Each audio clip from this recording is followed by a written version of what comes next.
How's it going, ladies and brewsters? I'm Bobby Sixkiller and welcome back to Torment, Tides of Numenera. Now we've got a few things we can get done, hopefully in this episode, if we can cover some of this new area and find out everything about that. So we've got Beloved Slave now, we have to convince her to join the party, now that we know where she is, but I don't know how to do that. She doesn't seem to like the people that we've got. We still need to return the book to Felinda. We've got fucking information about the murderers cult and we sent someone after them, so that's interesting as well. What else? We need to go to the Order of Truth and get a device to take another year from Finzin for his levy. There's a lot to be done, but yeah, there's a lot to be done. But we've got people to talk to and places to explore here still. So let's do that. The young woman clutches herself and growls, low and continuously, under her breath. Pearly white light shimmers from a vial on her wrist, and her eyes are red-rimmed, as if she's been crying. You've never seen her before, and yet your hands are sweating and your breath catches in your inherited chest. Shame burns your throat, hot and sour. Your body recognizes her, even if you do not. Leave me alone, she mutters, and it's almost a moment before you realize she's not talking to you. You took my face, stole my family. Whisper at me in my own voice. Isn't that enough? Isn't that... She breaks off when she sees you. She's in my head and she won't... Shut up! Talk loud. Talk over her so I can hear you. You hear a woman in your head? Yes, she says, biting the word like an enemy's throat. Now stop talking about her. It brings her forward and she clings. She whines and she won't stop. Please stop talking about her. What's that shining object you're holding? She flinches but reveals the vial strapped to her wrist. It glows with an inner light, and the tiny ripples within seem to cast moving shadows on her palm. I woke up one night in a building I'd never seen before, she says, soft and low. I found this beneath a pile of blackened scales. If you shake it, it makes a picture. Watch. She jiggles the vial and holds up her other hand. Indistinct shadows mimic the motion on her palm. Why are you holding on to it? Because I feel it was mine, she blurts, then grimaces, as if the words escaped her without her permission.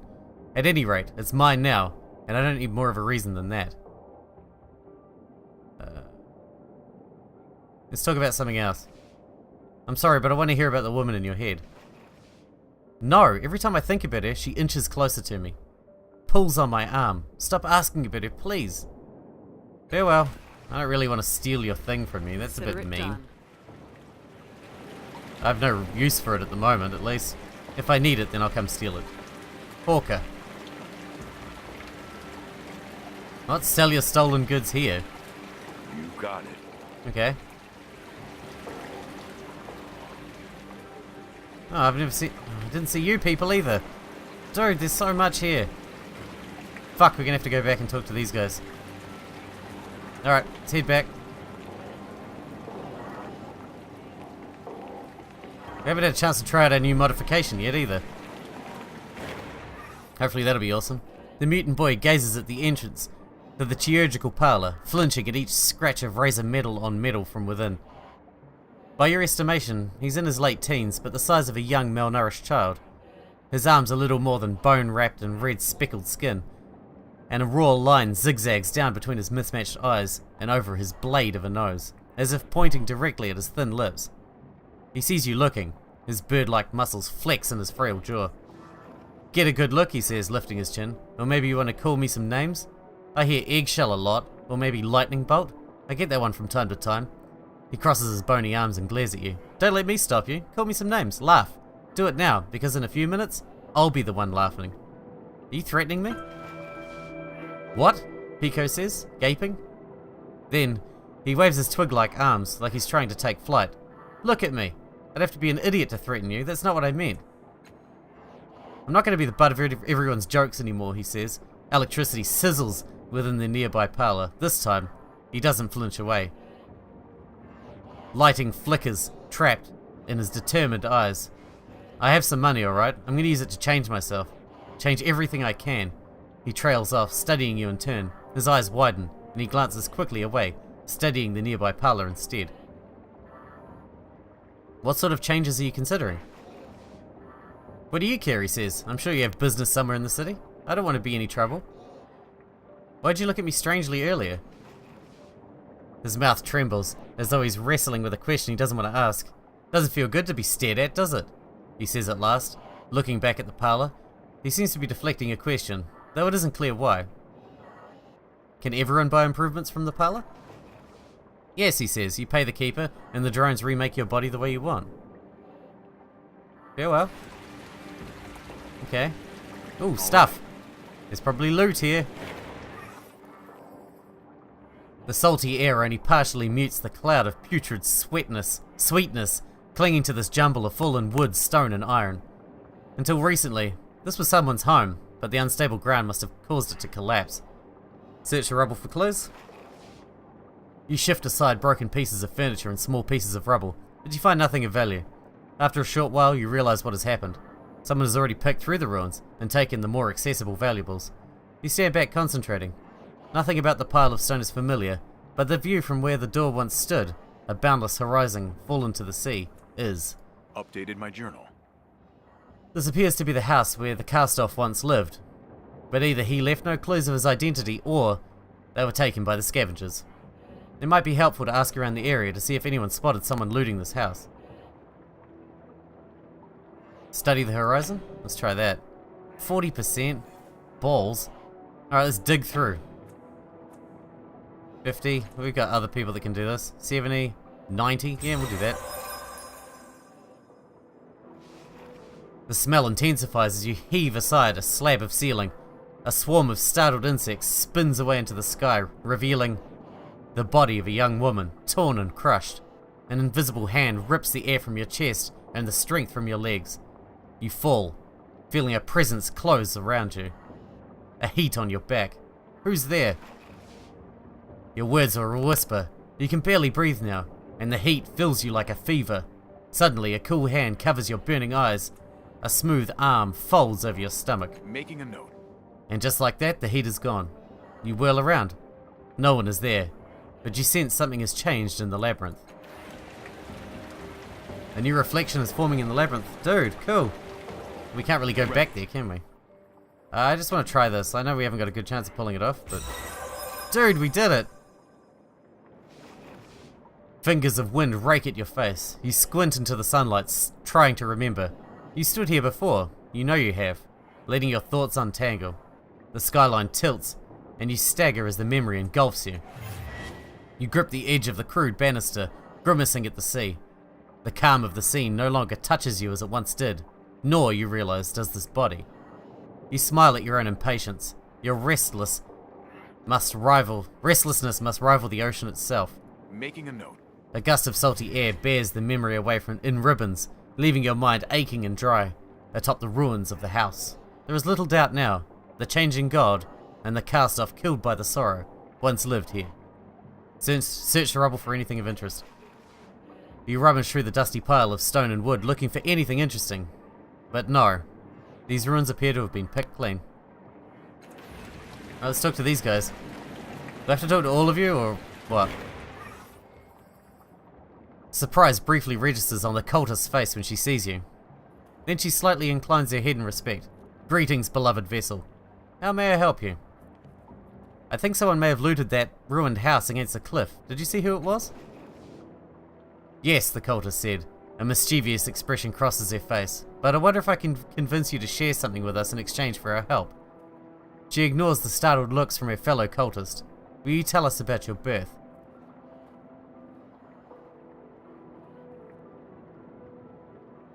Very well, I awoke miles above the world, falling to my death. You can't be serious, she says, blanching.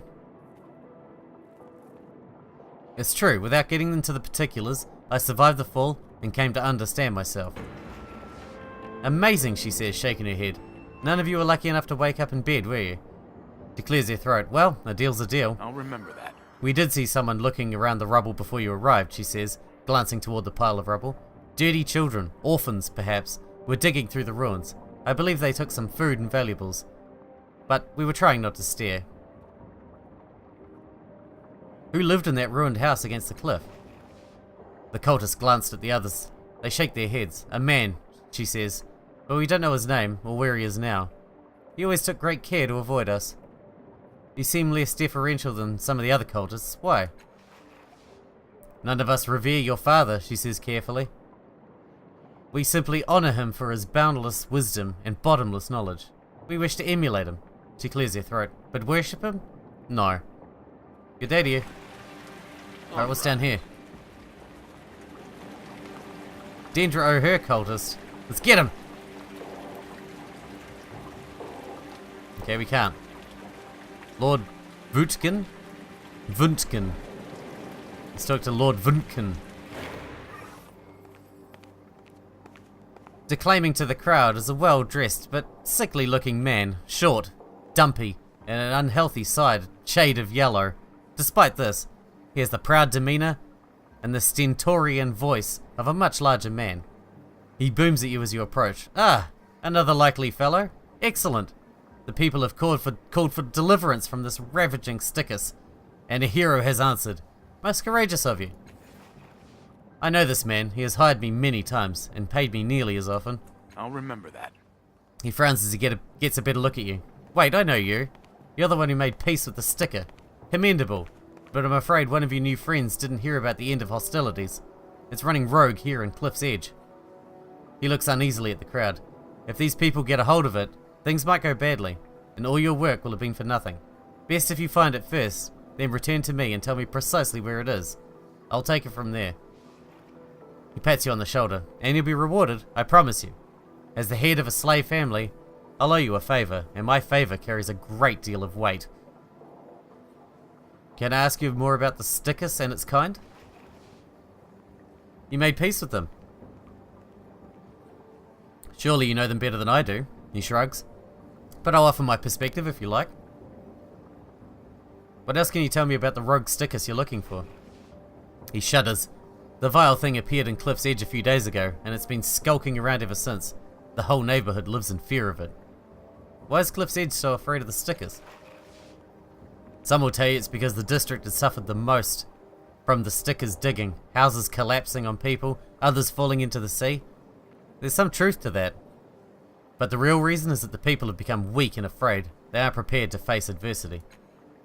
He leans in, warming to his subject. Indeed, if the Sticker didn't exist, I would be tempted to invent them, but they are just what the city needs to stiffen its spine. Sagus Cliffs, our once proud empire, has abandoned its holdings and ceded its territories, autosynthonious tribes and wild beasts. It's time to take them back. But how can we do that when our citizens have become lazy, timid children? But empires only serve the interests of a lucky few. Most people suffer and gain little in return. He frowns. And how much more would they suffer without the Empire? The Empire serves all. Even the least in a strong civilization is better off than the best of a weak one. Sagus Cliffs had an empire? Indeed. We held all the lands from here to Ornu's Unagran. That was before the slave uprising that brought the slave families to power. Some of us seek to reclaim what we lost. Can I ask you something else? Yeah, nah, I don't want to talk to you, frankly. One moment. I don't find you very interesting. Dude, why is there so much to fucking do here? This place is huge. Eritus. You look badass. The first thing you notice about this wiry young man is the golden haze, the glow surrounding him. It sparkles in his eyes and gives his easy grin a warmth that you can feel right down to your gut. He spots you and straightens. I know what you're thinking. How in the world did you survive that crash, Eritus? The answer is, as it always is, backflips. But hold on.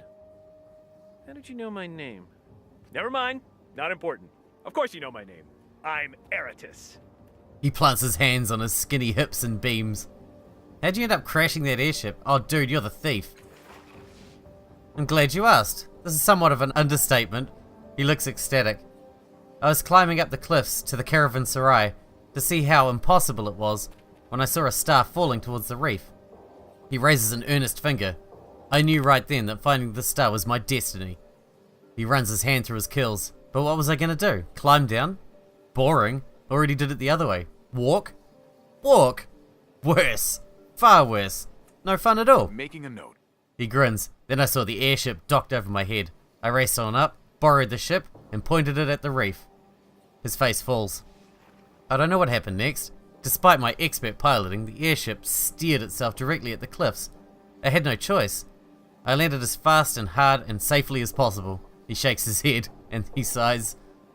I never did find that falling star. At this point, someone else has found it, and it's their destiny now.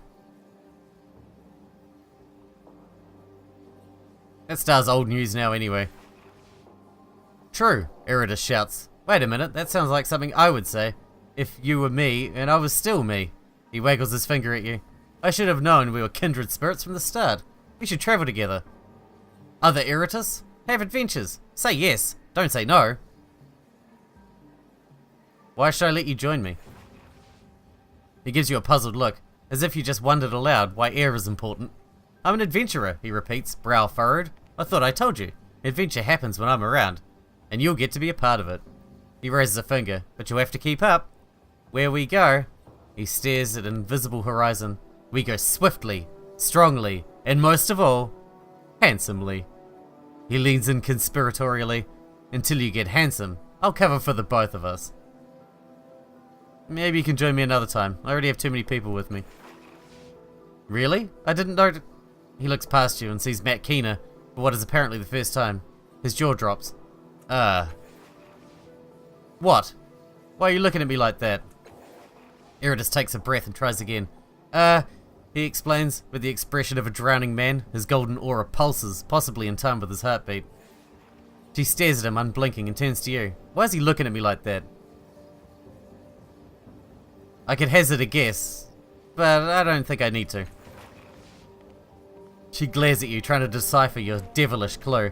Understanding dawns along with a slow, creeping horror. Don't, she says to Eridas. Really, don't. In so much as I have a type, you aren't it. Eridas takes a shuddering gasp, blinks with what appears to be every muscle in his body, and rips his gaze from Matt Keener. What were we talking about? The owner of that airship wants to have a word with you. That's strange, he says, sweeping a lock of blonde hair out of his eyes. I already talked to him once. I was explaining to him how I needed to borrow an airship. He said no, so I waited until he wasn't looking and borrowed it anyway. He trails off, his golden glow diminishing slightly. A troubling thought wrestles its way into his face. He's not angry, is he? He's very angry with you. You should talk to him. What can we do? 85? 100? 90? That'll do. I'll go 90. Save myself a point. Critical success. Stat pool spin on effort restored. Nice. Oh, he says, staring at the ground. His glow fades further. If you think it's the right thing to do. He blinks and a wide smile spreads over his face. His aura flares like a star. Yes, it is the right thing to do, and I'm going to do it. I'm going to right this wrong. He strides off towards the caravanserai, whistling cheerfully. Making a note. Fucking weirdo.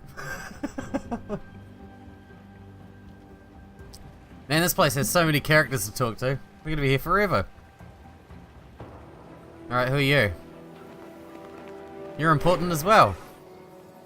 This woman glares at the air above her head, her fingers fretting with a single bead in a long, peculiar chain of them. Her low, angry muttering resolves into words as you get closer. Foolish boy, shivering at the crossroads, mazed by your choices. Go on and pick beauty, pick strength, pick pleasure, whatever that be. The particulars don't matter, boy. What matters is the choosing, and that you do it. Who are you speaking to? She blinks at the empty air, and her hands steal to a metallic, many-faceted bead near the end of the chain. Not you, she says, snorting, but I may as well be. Mother Tamaz knows you, lad. Born falling you were, born in flame. Shreds of your smouldering coals streaming through the air. When you struck ground, your bead first went cold, then hotter than a mother's hatred. She shakes her head and spits at her feet. Scarcely born you are, and learning quick, but you're still uncertain. All boys and girls are, until they start making choices and dealing with the consequences. Until they accept the cost of being adults. I don't understand. You make it sound like no choices can possibly be the right one. All choices sting, she says, flinging her dishwater grey palms in the air. And the sweetest ones often sting the most. She sighs. You're confused, but that'll change. You'll have your feet under your suit enough. Not all of my children are as lucky. Updated my journal. This one, she says, showing you the bead she was speaking to right before you arrived. It's carved in the shape of a malformed ring. Pico wants to escape his past. He saved a handful of shins by honest means, that is to say. It's taken him a long time, and he's too busy pissing over the options to spend it. Her fingers fold over the bead. Push him into choosing a path, lad. Do that and I'll return your call to you, improved through my art, and stronger than when you lost it. How should I help Pico? You haven't been listening, lad. Don't help him. Convince him to help himself. Mother Tamar shakes her head. Agonizing over choice is foolishness. Every choice will bite you, lad. Life is building a collection of mistakes all your own. I'll do what I can to help him. Farewell.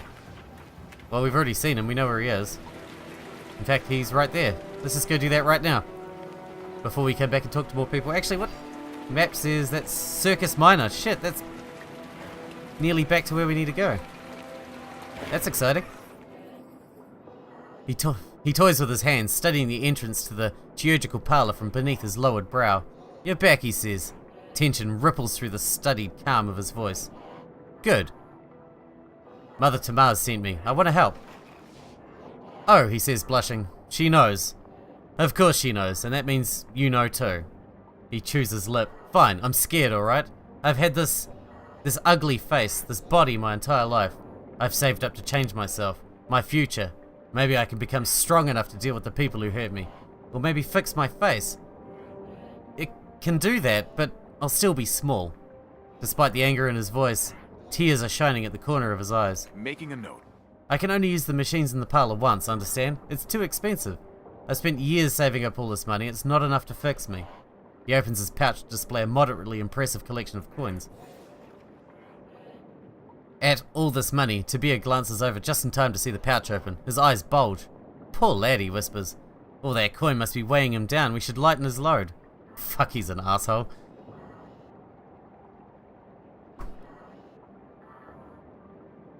Oh my god, there's so many options. Before I say anything, I want to ask you some questions. Let's do that. Alright, he scratches his hairless cheek. I want to know about your past. You already know everything important, he says. He isn't making eye contact. I don't care about where I came from. Alright? The future is what matters. How can I make the best decision if you don't tell me about yourself? 75, 95, that'll do. I'll take 95. Making a note. Fine, Pico groans. You asked, remember? He covers his eyes and begins speaking as fast as he can. My parents came to the city with a tribe of people like me. I was born in the underbelly. My first memory is someone spitting on me. My only friend was a girl named Crooked Queek, and we had to play in an alley so the normal kids wouldn't hurt us. When I was 12, someone killed my father in a bar, and it wasn't even investigated. He blinks hard, staring at the parlor, so I left. And I haven't seen anyone from the tribe since. Let them live off scraps in the dark. I'd rather die up here than down there. How'd you earn your money? A shin at a time, Pico says proudly. I went from shop to shop asking for work. Some of them kicked me out, but others let me sweep once a week or cook. I've done nearly every job in the city at least once. The smile drops from his face. No one ever wanted me to stay, though. They thought I scared customers off. His mouth twists.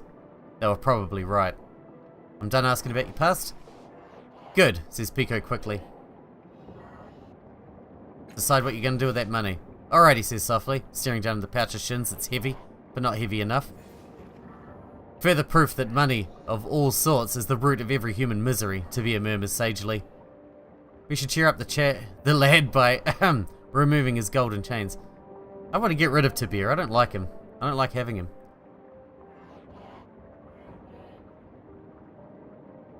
I went to speak with your friend Crooked Queek. Someone killed her recently. I'm ready to learn something new. Oh, he says softly. He folds his arms over his belly, holding himself. Oh, Queek. Beneath the tears, his eyes are iron. Nothing's changed down there. People kill us, kill them, and nothing happens. I can't ever go back there. I can't be like this anymore.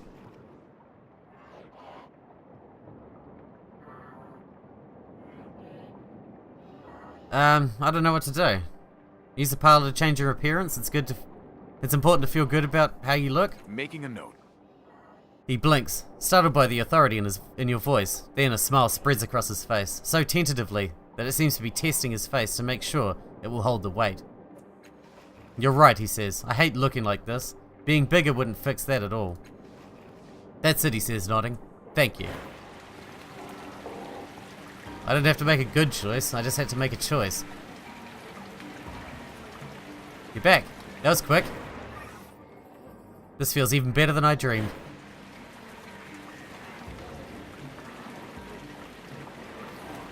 Done? Alright, let's go talk to Mother Tamaz. Oh, we gotta level up. We'll do that shortly. No hurry. If anything, her angry muttering is intensified. She drags the chain of beads between her knuckles, staring into space. What now, my lad, she says. I need to talk to you about Pico. Aye, what of him? I've solved his problem. Have you? Mother Tamaz's eyes unfocus and her fingers trace the borders of the hollow bead. Mayhap you did, she says at last. A charming smile can get a lad out of most problems. Until it can't, of course. She shakes her head. I know what you did, and what you thought was right. But we know that life is more than one choice, don't we? And now he'll make the next one on his own, mayhap. She roots about in her saddlebag, hanging at her hip. Take the call, lad. You've earned it. I'm ready to learn something new. Off with you. You're done here. You've done enough here. Hal's shield. Okay. I don't even use a shield though. Fuck it. It's a free shield. I'll take it. Let's do our level up while we're here. We can just increase edge. Well, that's definitely worth doing. Intellect, of course. Need a rest. Alright, what do you got? Elbow grease. Plus 5% gained from each level of effort spent on smashing or quick fingers. That's nice. Plus 5% shins earned from selling. Minus 5 when buying. You and allies within short range gain inspired at all times. Plus 5% evasion, plus 5% willpower, plus 5% on all tasks. Well, that sounds... That's got, like, all of elbow grease's effects plus more, right? It's passive, right? At all times. Yeah, okay, I'll take it. Choose abilities to learn. Holy shit. That's a lot of options. What's plus 10% critical success chance on weapon attacks? So these are passive. I assume the blue means passive. Plus 2 damage against targets with positive fetals. I quite like passives. I'd rather just pick passives. Dude, we get so much stuff to do.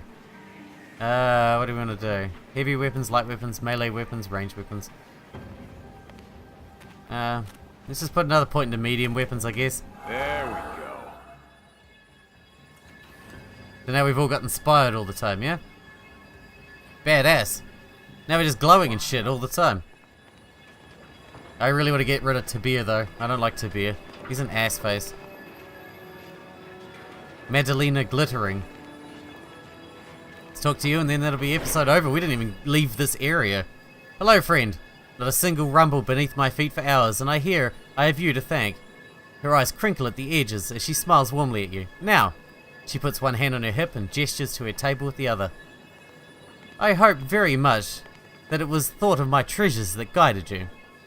Which one has called you here today? How much for one of the rodent globes? What the fuck's a rodent globe? You mean Bay, Boo, and Bow?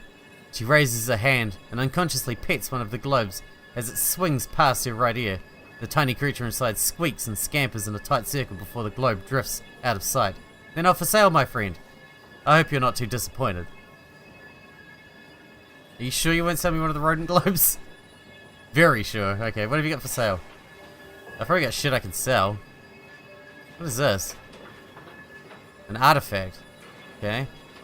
I just keep picking weird shit up. Heal 13 points of health. What is all this stuff? What is this? Concentrated spray flesh. Okay, it's a healing item. Oh, that's what she's got for sale. What have I got? What is all this shit? I don't need this. I don't need this. I still want to hang on to this. What is this? Antagonist. Okay. These are just oddities, which I assume means they're just for selling, but I don't know, some of these seem important. Ah, I didn't sell it. I'm not selling it. No, it seems important. I don't know. I don't fucking know. Whatever. I'm there. I'm done talking to you. More loot! More loot! Jesus Christ, this place is huge. Stickers. Alright, let's go talk to him before we finish up this episode. We might be able to get away with this without fighting. Is that Stickus eggs? Proportionally speaking, the creature that laid these eggs must be truly formidable. Hey, Stickus. I'll remember that. Partially hidden in the trash of the dump is a frightened Stickus, though it doesn't look like the other sticker you've seen. Its chitin is thin and soft, and its claws are small and malformed. It stares at you from its hiding place, chittering. Because of its physical deformities, you can barely understand its speech. Don't hurt, not tell. What's the Stickus doing up here? It clicks and scents resolve themselves into words in your head. Tunnel live, below, but bad claw, not dig, not eat, no home, sticker family. And the scent it uses is one of desolation and abandonment, a great void within the earth, sent above ground to die. You were sent up here by the other sticker? Why? Making a note. It holds its malformed claws. Not good. It presses its shell, which bends like leather. Soft like grub, not strong, not dig, not eat, no worth, trash, rubble, not even Nell Tunnel. What are you doing in this garbage dump? Yellow shell grub steel. Leave here.